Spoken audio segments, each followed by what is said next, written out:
عام تصور مسلمانوں کا یہ ہے کہ صاحب سنت پہ چلنا تو بڑا مشکل کام ہے. میں پوچھتا ہوں کہ کسی سنت پہ چلنے والے کو آپ نے مشکل میں دیکھا ہو تو مجھے بتائیں.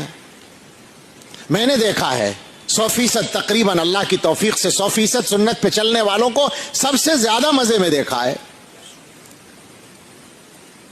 تو آپ کیوں کہتے ہیں، یہ سوچتے ہیں کہ صاحب سنت پہ چلنا تو بڑا مشکل کام ہے؟ خلاف سنت چلنا بھی کوئی آسان کام نہیں. میں ایک مثال دیتا ہوں، آپ ہنسیں گے اور بعض لوگ شرمائیں گے.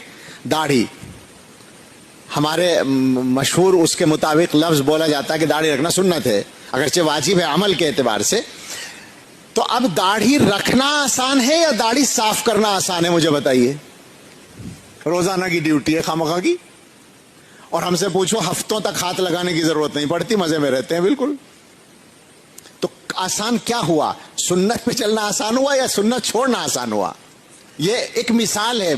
مذاق سا لگتا ہے یہ، میرا مقصد بالکل مذاق نہیں ہے. میں تو سمجھانے کے لیے ایک بات کہہ رہا ہوں چونکہ آسانی سے سمجھ میں آ جاتی ہے.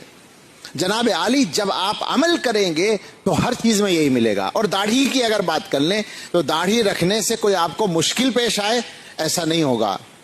الحمدللہ ہم تو تجربے سے یہ بات کہہ سکتے ہیں. علماء سے پوچھئے، کہیں بھی کوئی مسئلہ نہیں پیدا ہوتا، کوئی بھی پریشانی ابھی تک تو نہیں آئی.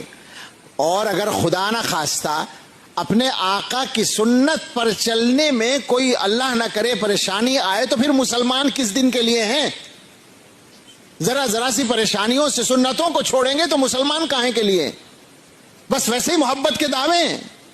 حضور کے عاشق ہیں، سب عاشق ہیں، اچھے عاشق ہیں کہ طریقے پہ چلنا چاہتے نہیں، ان کی بات ماننا چاہتے نہیں، عاشق سب ہیں.